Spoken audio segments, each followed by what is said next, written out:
Okay, so we're diving into Carlos Castaneda's The Teachings of Don Juan. Yeah, a book that's sparked its fair share of debate, to say the least. To put it mildly, right? Some hail it as like this groundbreaking work of anthropology, while others see it as, well, more of a work of fiction. It's definitely one of those books you either love or you're like, wait, what? Exactly. But judgment aside, we're here to unravel the system of knowledge Don Juan, this Yaqui sorcerer, supposedly shared with Castaneda. And it's a system that, real or imagined, draws on very real beliefs and practices, offering a glimpse into a worldview that's radically different from our own. Right, like peering through a window into a completely different reality. Exactly. So picture this. It's the 1960s, and Castaneda, this anthropology student, he's in some dusty border town hoping to learn about medicinal plants used by, the indigenous people there. Yeah, classic anthropological pursuit. Totally. He's waiting for a bus when he meets Don Juan, a Yaqui man who seems to know a thing or two about plants, particularly peyote. And this Don Juan is no ordinary guy, Oh, right? oh, definitely not your average bus stop buddy. Locals describe him as a brujo, basically a sorcerer, and even more specifically, a diablero. A diablero. Okay, now that sounds ominous. What exactly are we talking about here? So in Yaqui culture, a diablero is a sorcerer who's believed to have this power to shapeshift, often into animals. These figures, they're both revered and feared. Like respected, but also kind of terrifying. Exactly. Imagine the stories, the whispers, the mix of awe and fear surrounding these individuals. Yeah, you can practically feel the hair on your neck standing up. Right. And Castaneda doesn't hold back on the anecdotes. Oh, no, not at all. He talks about this massive coyote that scared the living daylights out of someone, a woman mistaken for a beast and shot, even a sorcerer who was burned alive and the only thing left was a pool of fat. Heavy stuff. Intense, right. But whether these stories are true or embellished, I mean, they still point to a deeply rooted belief system, right? They aren't just campfire stories, are they? No, they're woven into the very fabric of how the Yaqui people understand the world. And Castaneda, even if he, took some creative liberties, he was tapping into something real, a way of seeing the world where the line between ordinary and extraordinary, well, it's a little blurry, to say the least. Right. So even if some details are exaggerated, the core beliefs he describes are very much a part of this culture, which makes you wonder, about the power of belief itself and what we might be missing in our own everyday lives. It's like Don Juan is saying, hey, there's a whole other layer to reality that you're not even tapping into. Yeah, he's basically handing Castaneda a different set of glasses to see the world with. And these glasses, they come in the form of plants, but not just any plants. Right, not your average backyard herbs. We're talking about peyote, datura, mushrooms plants that can seriously mess with your perception. Exactly. But here's the thing.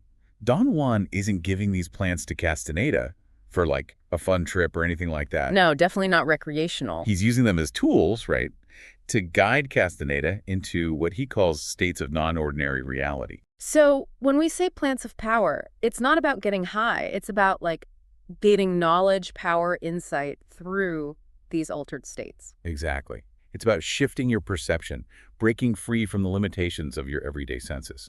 Have you ever had one of those moments where, your senses just feel heightened, where you feel more present, more connected to everything around you? Totally. Like when you're really present in nature or listening to an amazing piece of music. Right. Those are little glimpses into what Don Juan is trying to show Castaneda. And he's very clear that these plants are to be treated with respect, not something to be messed around with. Yeah, it's serious business. Absolutely. For example, the way Castaneda describes how to prepare datura, it's incredibly specific, almost like a sacred ritual. Like every little detail matters. Yeah, the number of leaves, the type of flower, even separating the male and female plants. Wow, that's attention to detail. It's about intentionality. It's about recognizing the power within these plants and approaching them with reverence. It reminds me of how, in so many cultures, certain objects are believed to hold power. Think about talismans or good luck charms. It might not be the object itself, but the belief, the meaning we project onto it. It's like giving something significance, imbuing it with energy. Exactly. And Don Juan talks about these objects of power, too, like corn kernels with specific markings that he believes hold energy. Yeah, almost like little magical grenades, right? It really makes you wonder about the nature of belief and how it shapes what we perceive as real. Yeah, so it's not just about, stumbling upon power. It's about knowing how to handle it, right? Don Juan's point, exactly. It's not inherently good or evil. It's more like, think of electricity. Okay, I see it. Dangerous if you don't respect it. Right. It can light up your house or, fry your circuits. Exactly. And he argues that even power that's earned through hard work and all the right intentions, it can still be a double-edged sword. Oh, I totally believe that. It's like that saying, power corrupts. Yeah, like someone who gets a taste of authority. Yeah. It can go to their head, lead to bad decisions, But arrogance. they get greedy, always wanting more, more, more. Exactly. That's power without control, without self-awareness. It's like that hunger for more, that need to be on top. It's like it can consume you. And it plays out over and over, right? In our personal lives, in politics, everywhere. Everywhere you look, it's like a cautionary tale. And that's why Don Juan keeps stressing this idea that real power, it's about mastering yourself, not other people. So it's about self-awareness, discipline, using your abilities for, like, the greater good. Right, not just your own gain. Sometimes it's the quietest voices, the ones focused on understanding and helping others. They're the ones who end up having the most influence.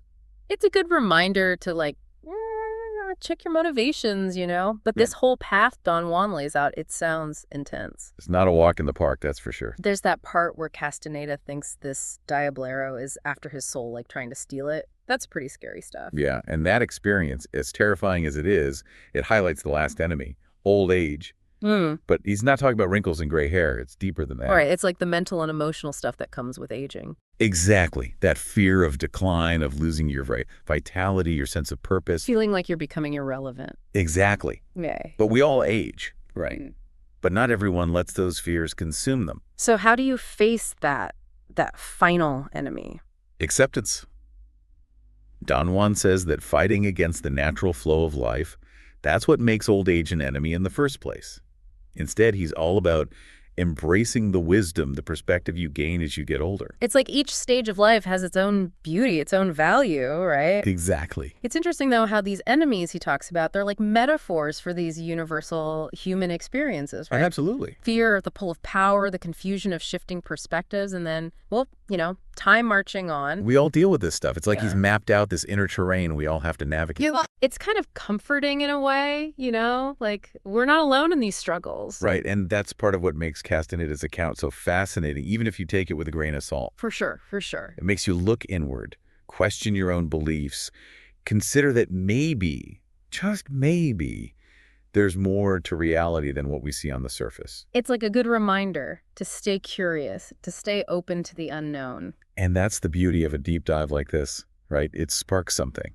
A desire to explore, to question, to become a student of your own life, even without a Don Juan to guide us. I like that. Becoming a student of your own life. I think that's a perfect note to end on.